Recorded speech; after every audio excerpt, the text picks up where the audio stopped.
Bring her here and she can try it, and then she can beat my record for trying a whiskey older than me at some point. Oh, she fuck it up. Anyway, alright, so, we are now trying Irishman 17 years. So this is what, $115 bottle. It's $115 even, and the proof is... It's cask strength. I think it's 112 proof. Oh, it's cask strength. It is cask Piquing strength. my interest even more. Although Why do all the good cask strength Irish and Scotch have to be pricey? I could get cheap cask strength bourbon. I need cheap cask strength import. Well, here's the thing. It's also 17 years old. How many bourbons are you going to find cask strength 17 years old? Well, yeah, but also shut up. I'm just being honest. It's the equivalent of a probably 8 or 9 year bourbon, so pretty easy. Yeah.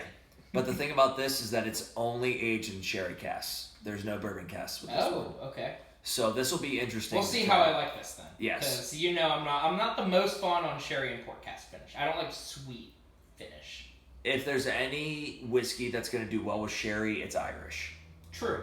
Because Scotch can do it right as well. they can, but a lot of They don't always, but they can. Yes. From what I hear, that Cardaeus Cardaeus does it right. So let's hop in. Whiskey. Cherry. Get a little bit of berries. And it does smell like bourbon notes. So I get brown sugar, I get caramel. It does. And a little bit of cinnamon. And oak spice. I have my hopes up. I'm cautiously optimistic. Also, by the way, before we taste this, I have to say, this won Best Irish Whiskey of the Year for, it was either 2021 or 2020. I don't remember what year. But it won Best Whiskey of the Year for one of these years. So. All right. Ooh.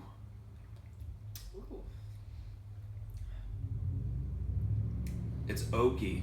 It is. It still has the peach ring, oddly enough. I get peach ring. It's like a dark peach ring. So it's like brown sugar, peach ring, like sweet oak, and those are... get some light fruit. Yeah, I would say I get some pear, but like not like I did with the young green spots.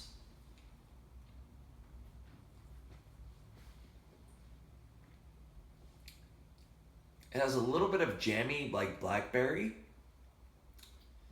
Because it's like not citrusy, but it's like blackberry. I get whenever I like eat a blackberry, I get citrus and berry together. This kind of perfectly encapsulates that.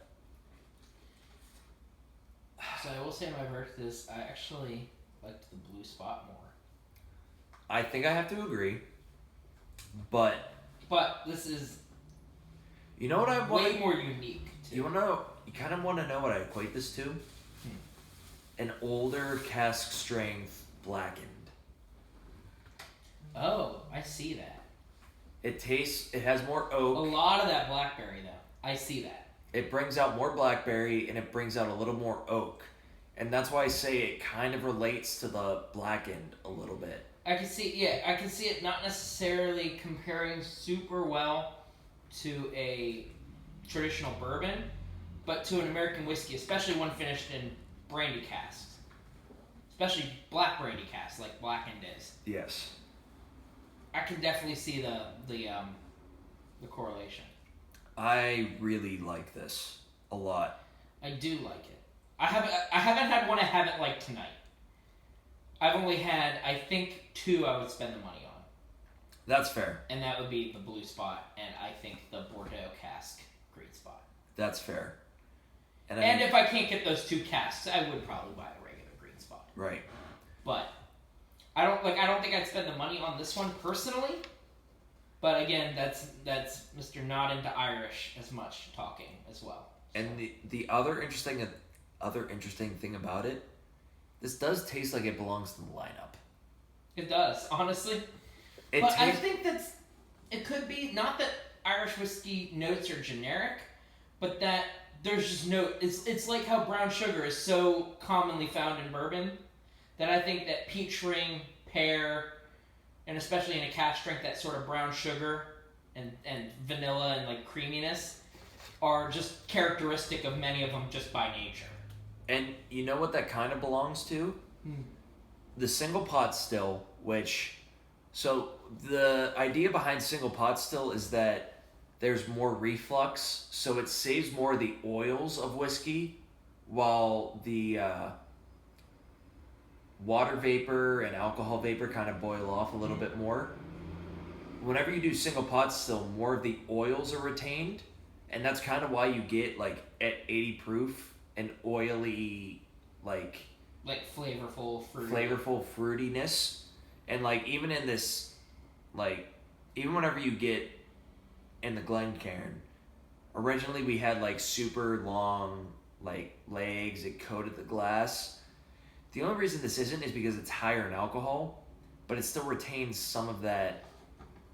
It doesn't keep the properties, but it keeps the flavor. Yes. And that's what single pot still is meant to do, is retain flavor. So this is doing what it's meant to do. And it's really concentrating all of that Irish flavor into it. And I'm still getting Irish flavors out of this. Yeah. For a 17-year, this has a ton of fucking flavor. So out of curiosity, what made you pick this one? Because I know you bought this online with the Loggy 11. So what made you pick it? What made me get this was there were 3 people I know who like Irish whiskey who tried this, and they're like, this was the Irish whiskey of the year, and I totally get why, because of how flavorful it is, and it kind of does equate to like a middle ground between Irish whiskey and bourbon. I can definitely see that. This does remind me of some of the green spot finishes where it feels like it's a middle ground. And this is why I think bourbon is picking up in Europe. Bourbon in general, like, even if it's an 8-year bourbon... And it's not as far removed as it seems from some of these. Right. An 8-year American bourbon tastes similar to a 17-year Irish whiskey. But this still retains characteristics of an Irish whiskey. Right. Like, it still has the fruit, it still has the mouthfeel and the texture of an Irish whiskey, but it retains some of those bourbon notes because of how old it is. Because 17 years in a sherry cask, it's still going to pull out of the wood. It's already pulled out all the sherry by, like, year 9, year 10. Then it's 7 years of pulling out oak flavors at that point. Yeah. And this does it super well. Like I said, I get sherry, I get bourbon, I get all of these bourbon notes. Yeah. So... I definitely see it as a middle ground, and I think that's why I personally like the Blue Spot better, because it was definitely not a middle ground. It was definitely more bourbony than it was Irish. I have to agree. This still tastes like an Irish more so than the Blue Spot. But... I would argue it tastes more Irish than... actually all the spots, but maybe the greens. I can agree with that. I would argue, especially the yellow, red, and blue tasted less like an Irish whiskey than this does.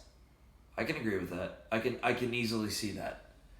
But I really like this. And I think the sherry does a ton to it because it was aged solely in sherry casks. Yeah.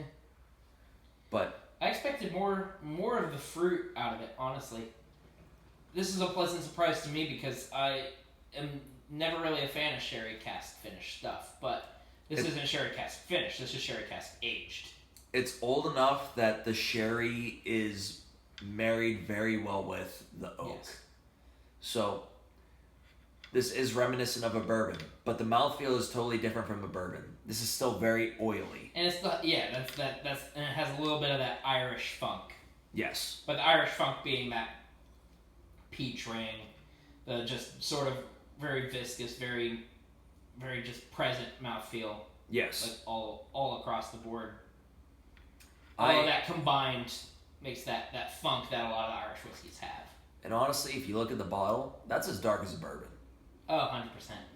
So, I totally get why this won awards. This is phenomenal, and I would buy it again. For $115, as long as my budget is in check, I would definitely buy this again. For sure. So. Yeah, there you go. Irishman 17. Boom.